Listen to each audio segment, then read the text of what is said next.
Assalamualaikum warahmatullahi wabarakatuh. Bismillahirrahmanirrahim. Ashhadu an la ilaha illallah wa ashhadu anna Muhammadar Rasulullah. Allahumma salli ala sayyidina Muhammad wa ala ali sayyidina Muhammad. Rabbis rahli sadari wa yassirli amri wahlul 'uqdatam min lisani yafqahu qawli. Amin. Bismillahirrahmanirrahim.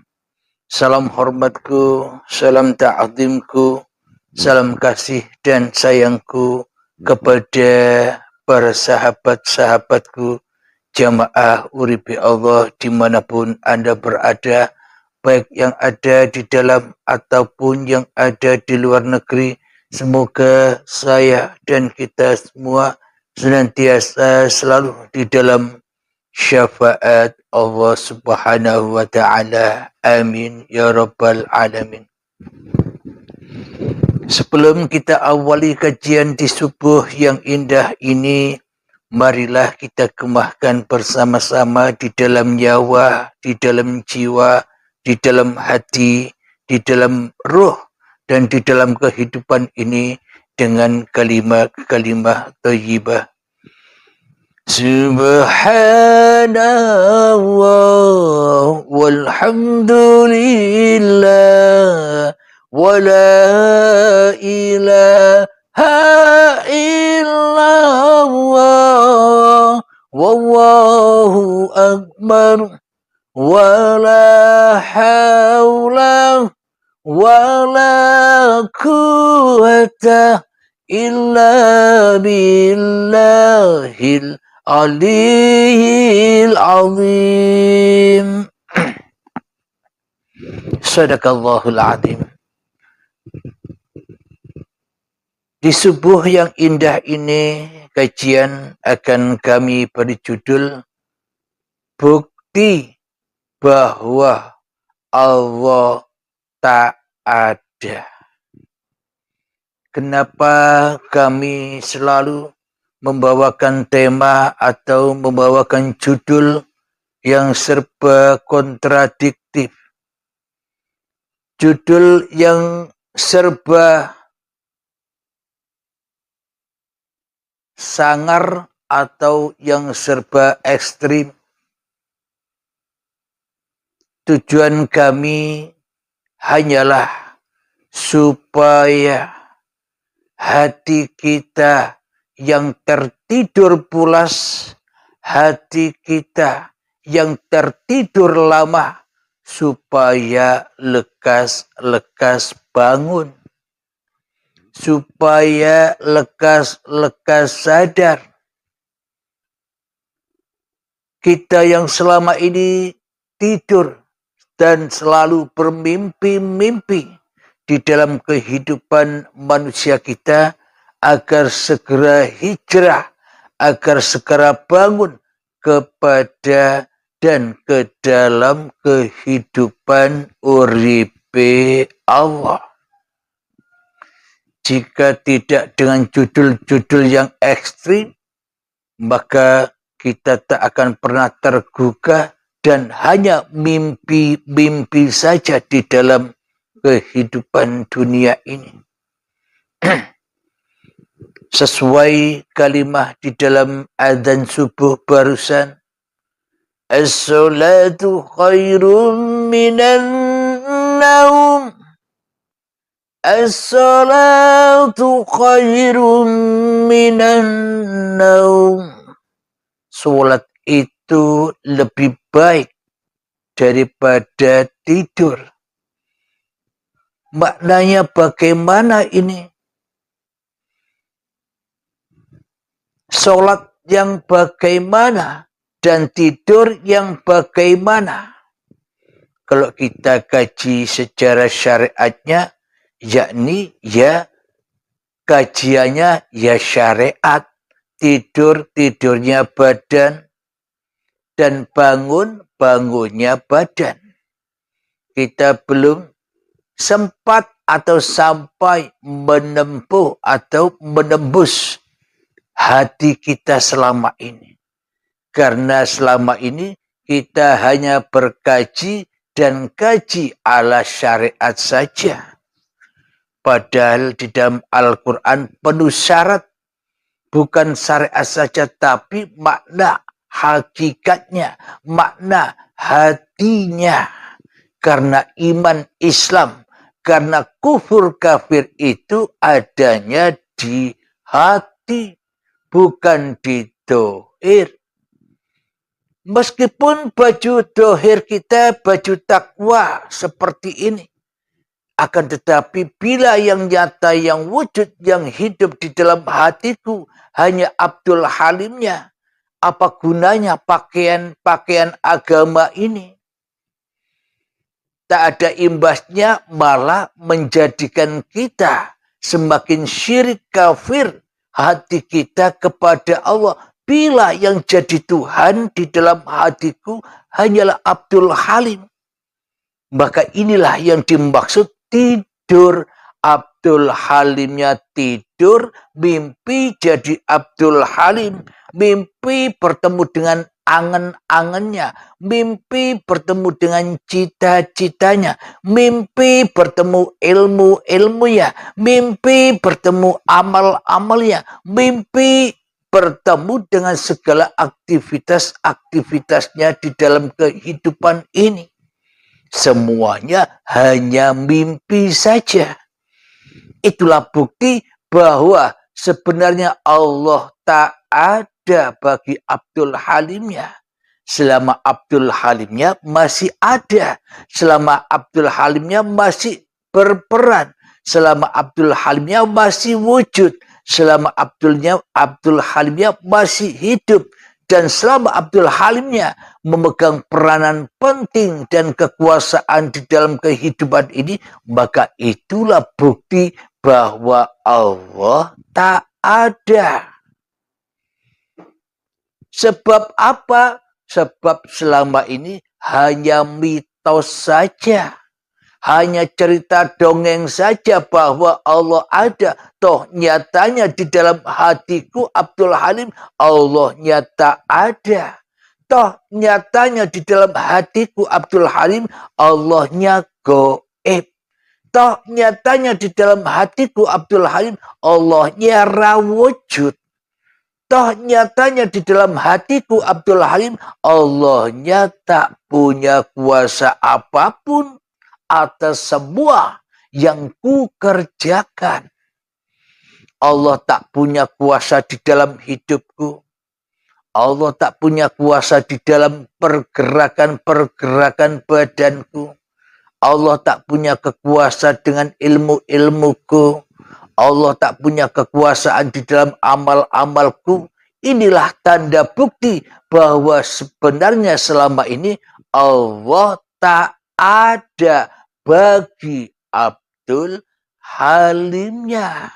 Karena Abdul Halimnya merasa paling ada daripada Tuhannya, merasa paling hidup daripada hidup Tuhannya, merasa wujud daripada wujud Tuhannya, merasa berkuasa daripada kuasa Tuhannya. Selama ini Abdul Halimnya jadi Tuhan atas dirinya sendiri.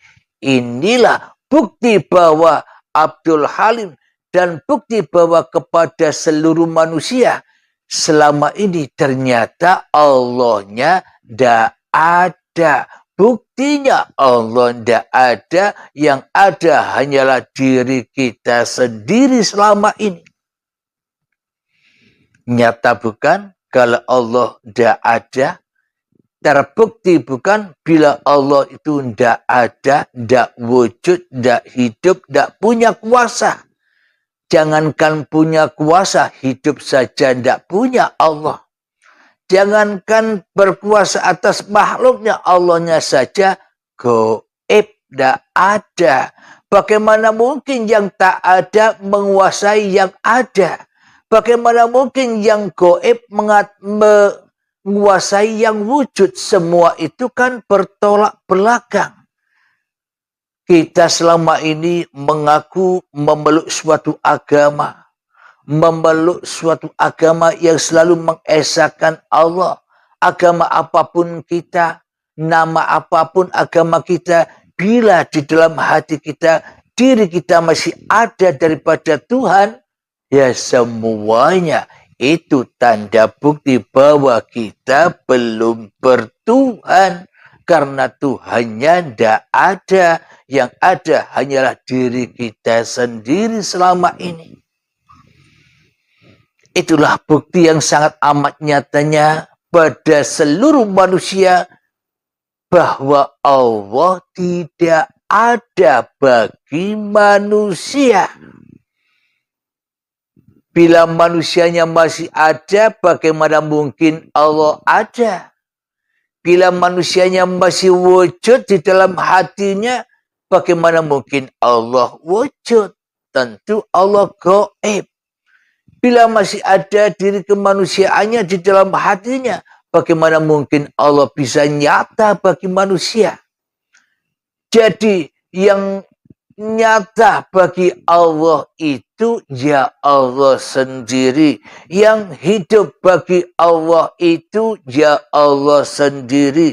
Yang ada bagi Allah itu ya Allah sendiri. Yang nyata bagi Allah itu ya Allah sendiri. Yang berkuasa bagi Allah itu ya Allah sendiri. Berarti hidup, wujud, kuasa dan sebagainya itu semua hanyalah milik Allah bila Allahnya yang paling wujud di dalam hati kita. Namun bila diri kita yang lebih wujud, namun bila diri kita yang lebih hidup, namun bila diri kita yang lebih berkuasa daripada kuasa hidup dan wujudnya Allah, ya tentunya semua kekuasaan berpulang ke dalam mimpi, di dalam kemanusiaannya, tidur lelap di dalam mimpi-mimpinya. Ketika syakaratul maut tiba, maka manusia sama-sama melotot, melongo, kaget. Loh, itulah hari penyesalan, itulah hari kebinasaan, itulah hari di mana kita selama ini akan bangun di dalam tidur panjang kita di dalam dunia ini. Karena di dalam hati kita yang ada hanyalah kita sendiri, maka ketika disuruh lepas harta, disuruh lepas hidup, disuruh lepas badan, disuruh lepas ilmu, disuruh lepas amal ibadah, semua itu sangat memberatkan, bahkan sangat mengadab hati kita bila hari keterpaksaan itu tiba.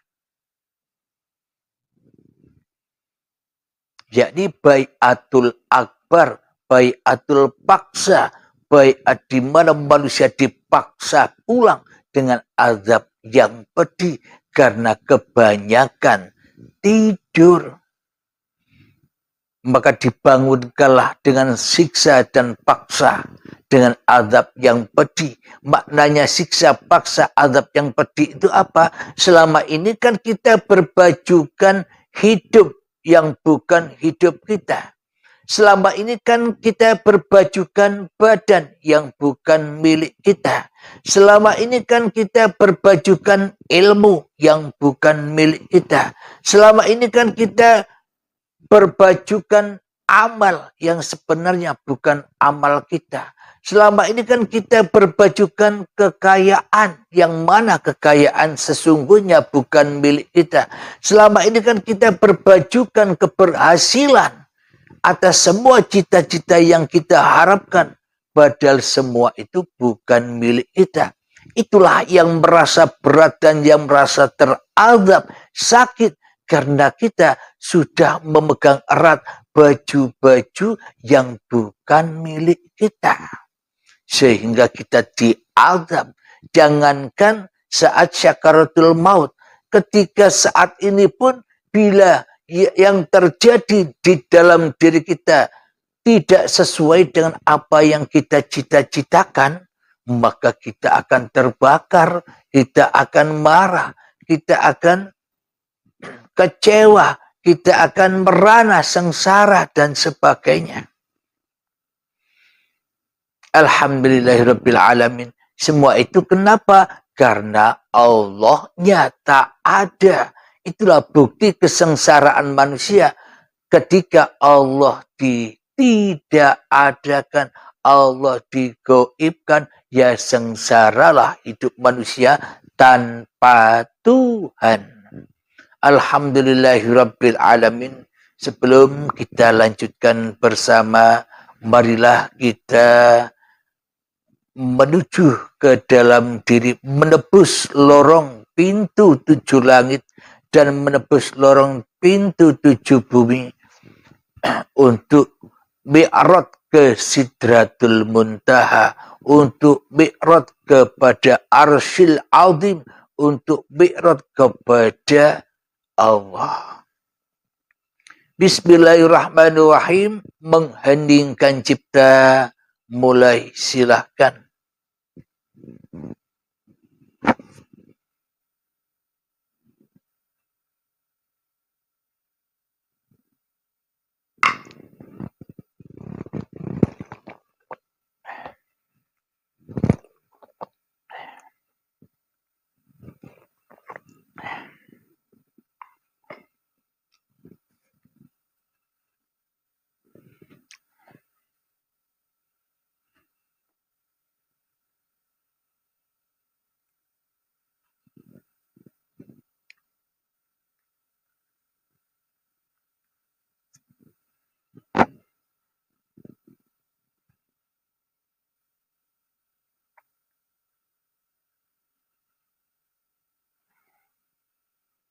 Alhamdulillahirabbil alamin. Mengheningkan cipta selesai.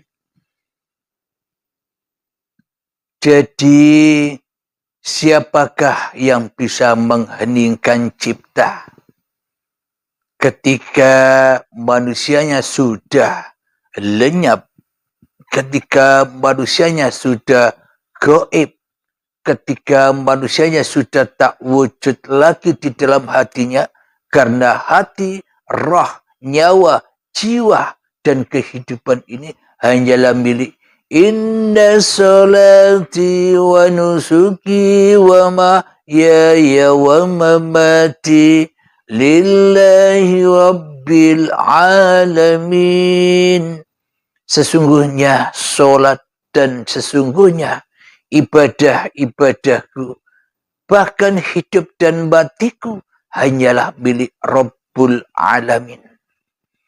Itulah nyata bahwa Allah ada ketika manusianya sudah tak ada.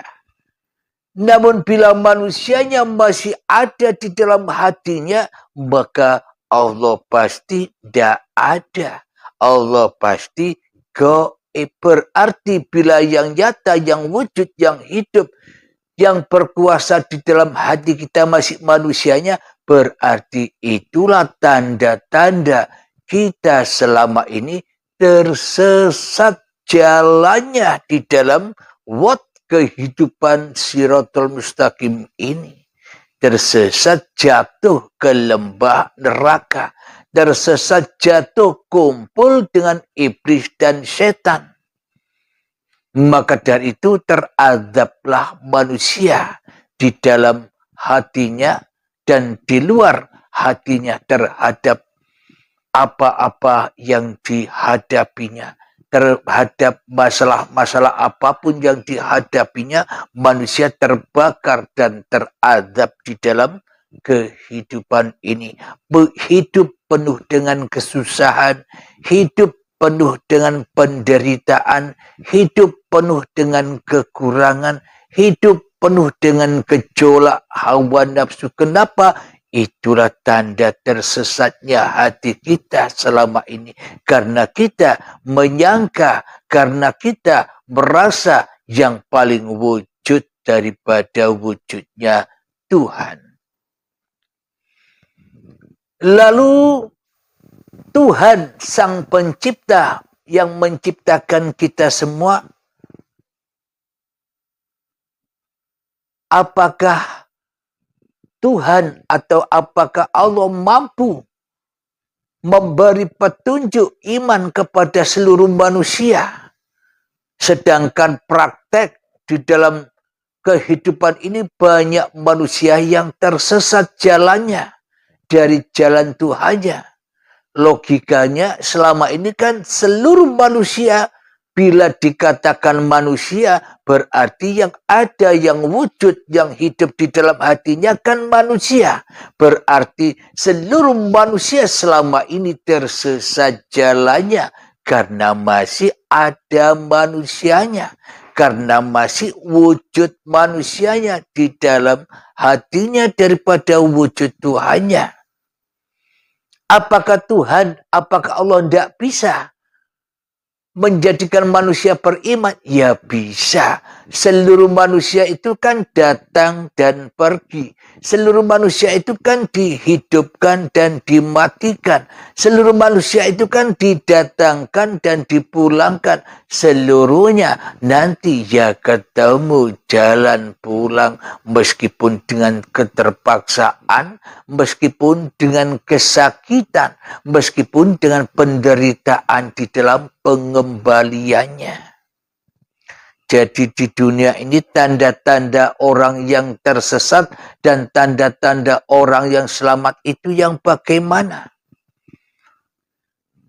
Tanda-tanda orang yang tersesat itu adalah rojiun hatinya, rojiun apa yang dikalamkannya, rojiun pulang apa yang menjadi pendapat hatinya, pasti memihak atau pasti pulang kepada awake dewe.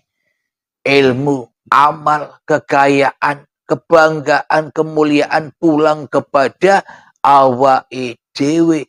Itulah yang dimaksud orang-orang yang tersesat jalannya.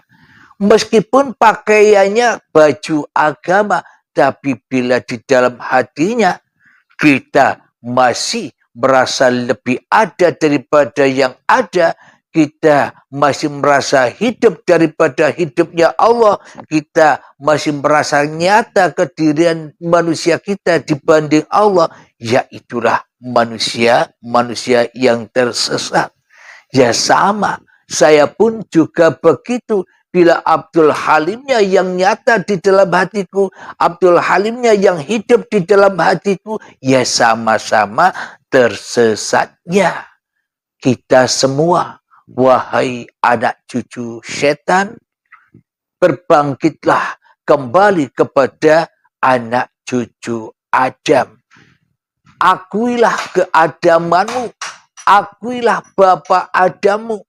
Jangan kau mengaku-aku setan sebagai keturunan-keturunanmu. Selama ini kan kita mengaku merasa lebih ada daripada Allah. Kita merasa lebih wujud daripada Allah. Kita merasa hidup daripada Allah. Itulah bukti bahwa kita selama ini jadi setan kumpul. Setan jadi anak buahnya. Setan jadi rasul-rasulnya. Setan jadi utusan-utusannya. Setan jadi pesuruh-pesuruhnya. Setan selama ini tanpa kita sadari selama ini. Itulah bukti-bukti bahwa Allah itu tak ada di dalam hati kita ketika kitanya yang masih ada. Mari kita buka di surat Yunus ayat yang ke-99. A'udzu billahi minasyaitonir rajim. Bismillahirrahmanirrahim. Walau syaa لآمن من في الأرض كلهم جميعا أفأنت تكره الناس حتى يكونوا مؤمنين, yang artinya, dan jika Tuhanmu menghendaki, tentulah beriman semua orang yang di bumi seluruhnya. Tetapi apakah kamu hendak memaksa manusia agar mereka menjadikan orang-orang yang beriman?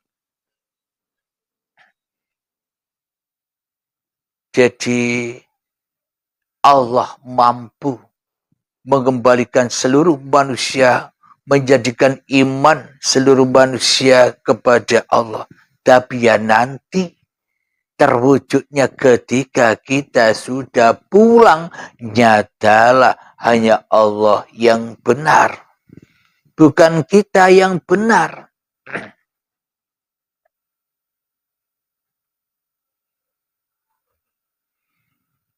Selanjutnya Yunus ayat yang ke-100.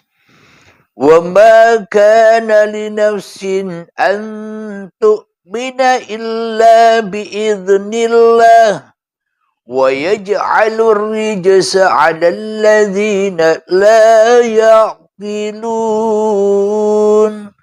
Dan tidak seorang pun akan beriman kecuali dengan izin Allah. Dan Allah menimpahkan azab kepada orang yang tak mengerti, orang yang tidak mengerti, orang yang tidak berakal. Yakni akalnya tidak dipakai, logikanya tidak dipakai, beramal, beriman atau bertuhan, beragama dan bertuhannya, akalnya tidak dipakai, logikanya tidak dipakai, yang dipakai hanya angen-angen wae. Yang dipakai hanyalah imajinasi saja. Yang dipakai hanyalah bayang-bayang wae. Besok ada alam kubur, besok ada siksa kubur, besok ada hari kiamat, besok ada kebangkitan, besok ada yaumul hisab, besok ada siratal mustaqim. Semuanya hanya angen-angen wae, ndak nyata. Manusia selama ini pertuhankan kepada angan-angannya, ya disiksa manusianya karena tidak menyembah Tuhan, karena tidak mengabdi kepada Tuhan, karena tidak kembali kepada Tuhan, ya dihukumlah manusia di lembah jahanam dengan angan-angannya sendiri. Karena manusia mengedepankan dirinya daripada mengedepankan Tuhannya di dalam hatinya.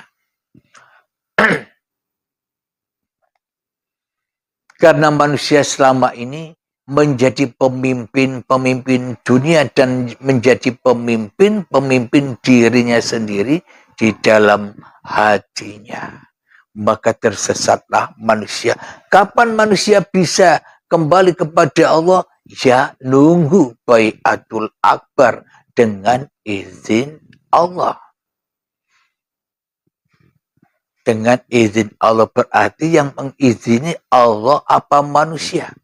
Bila masih manusia yang merasa melakukan segala hal dan segala sesuatu, ya berarti ya belum diizinkan Allah. Kenapa? Karena manusianya mentiadakan Allah. Apa makna dari izin Allah itu? Ketika manusianya sudah tak mampu lagi melakukan apa-apa, berarti manusianya sudah tak mampu lagi mewujudkan dirinya, berarti manusia sudah tak mampu lagi menghidupkan dirinya, berarti bila manusianya tak mampu lagi menguasai dirinya, ketika manusianya sudah tak mampu lagi sholat, ibadah, berilmu dan berjalan dan sebagainya, maka semua kembali kepada izin Allah. Itulah yang dimaksud izin Allah. Ketika kita tidak mengizinkan hawa nafsu kita sendiri, yang jadi Tuhan di dalam hati kita. Alhamdulillahirabbil alamin. Semoga yang hanya sebentar ini bisa menambah wawasan kita di dalam bertuhan, menambah kesadaran kita, membangunkan dari tidur yang panjang diri kita selama ini. Semoga kita disegerakan mendapat izinnya Allah daripada mendapatkan izinnya syaitan laknatullah. Alhamdulillahirabbil alamin. Mari kita akhiri dengan salawat dalimin taful bala. Allahumma salli ala sayyidina Muhammad wa asrili zalimin bi zalimin. Allahumma salli ala sayyidina Muhammad wa asrili zalimin bi zalimin wa ahrijna min bainihim salimin wa ala alihi wa sahbihi ajma'in. Bismillahirrahmanirrahim.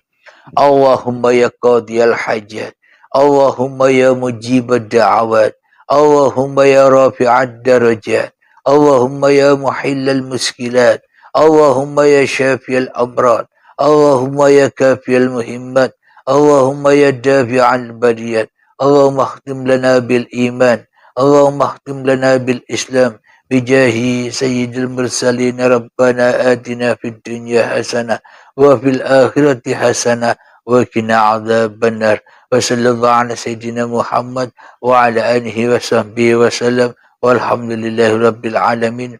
آخر كلام السلام عليكم ورحمة الله وبركاته.